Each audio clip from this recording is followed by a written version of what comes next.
वेद कहते हैं कि वेद का पढ़ना पढ़ाना और सुनना सुनाना सब आर्यों का परम धर्म है। बोले आर्यों का होगा, हमारा तो नहीं है। क्यों बच्चों, तुम ये कह सकते हो ना कि ये आर्यों का होगा, हमारा तो है नहीं। तो तुम कौन हो? इसका मतलब तुम आर्य नहीं हो, तुम अच्छे नहीं हो, तुम तो बहुत बुरे हो। क्योंकि आर्य कहते हैं अच्छे को, और तुमको पता नहीं कि आर्य किसको कहते हैं। और तुम आर्यो है नहीं, तुम आर्य है नहीं, क्योंकि तुमने कहा होगा जी आर्यों का, हमारा तो है नहीं, हम तो दूसरे हैं। मैंने शाम सुनाई थी नहीं, दूसरे पंथ वाले हैं। तो जब तुम आर्य नहीं हो तो तुम अनार्य हो। और जो अनार्य है वो निकम्मे होते हैं, निठल्ले होते हैं, आलसी होते हैं, धूर्त होते हैं, परमात्मा से परे होते हैं, वो अनार्य हैं। जो अच्छे नहीं है वही तो अनार्य है। आर्य कहते श्रेष्ठ को। अगर ये कह दे तो अभी लड़ाई हो जाए ना। तो भगवान वेद कहते हैं कि हम पहले मनुष्य बने और मनुष्य बन करके उत्तम संतान पैदा करें। ये आदेश भगवान वेद हमको देते हैं। और ऋग्वेद में कहा है कि मनुर्भव जनयः देव्यम जन्म, अर्थात वेद के पढ़ने से मनुष्य के मन और मस्तिष्क में एक बात अच्छी प्रकार से बैठ जाती है। क्या बैठ जाती है जी अच्छी प्रकार से बच्चों? कि ये सारा संसार किसने बनाया? परमात्मा ने बनाया। किसके पढ़ने से बैठती है? वेद के पढ़ने से ये बात हमारे मस्तिष्क में भली भांति बैठ जाती है कि ये सारा संसार किसने बनाया? भगवान ने। और जब तक हम वेद में नहीं पढ़ते, हम मानते तो हैं लेकिन हम पूरा विश्वास हम कैसे जीते? एक बात सुनाऊं छोटी सी, हमारे देवेंद्र जी सुना रहे थे, एक छोटी सी बात सुनाता हूं। अभी हम किस बगैर वेद पढ़ने वाले व्यक्ति किस प्रकार से जीवन यापन करते हैं।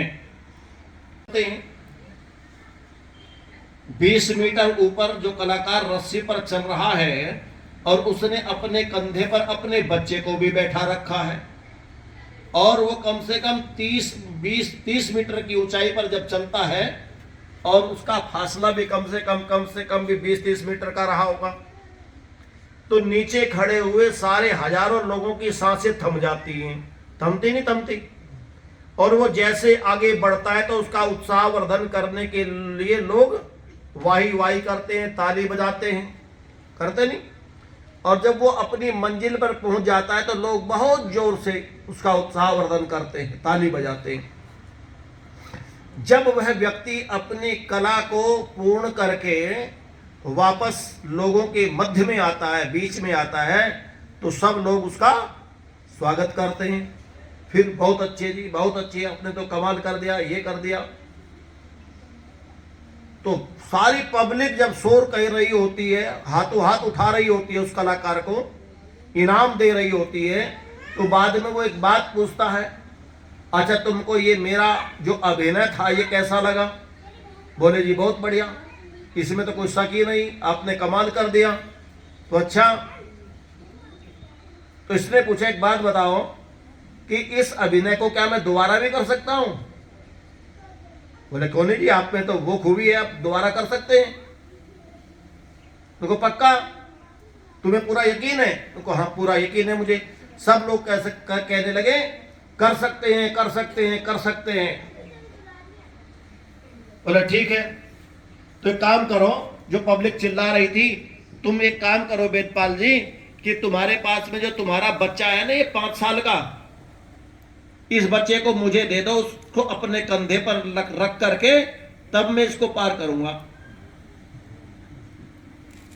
तुम पर मुझे पूरा विश्वास है ना, कर सकते हो, कर सकते हो। बोले इस बार मैं अपना बच्चा लेके नहीं जाऊंगा, इस बार पब्लिक में से कोई भी अपने बच्चे को मुझे दो, अपने कंधे पर बैठाऊंगा और बैठा करके फिर इस रस्सी से इधर चल करके उधर जाऊंगा। तो जितनी पब्लिक में उत्साह था, जो शोर कर रहे थे, सब चुप हो गए, किसी ने बच्चा नहीं दिया। इसलिए वो बोला कि देखो लोगों, तुम पर मुझ पर तुमको विश्वास तो है लेकिन संपूर्ण विश्वास नहीं है। इसलिए हम जीवन में आए तो है, संसार में आए तो है, परमात्मा पर हमें विश्वास तो है, लेकिन हमें परमात्मा पर संपूर्ण विश्वास नहीं, ऐसे जी रहे हैं हम, इसलिए दुखी होते हैं। संपूर्ण विश्वास परमात्मा पर बोलो है क्या?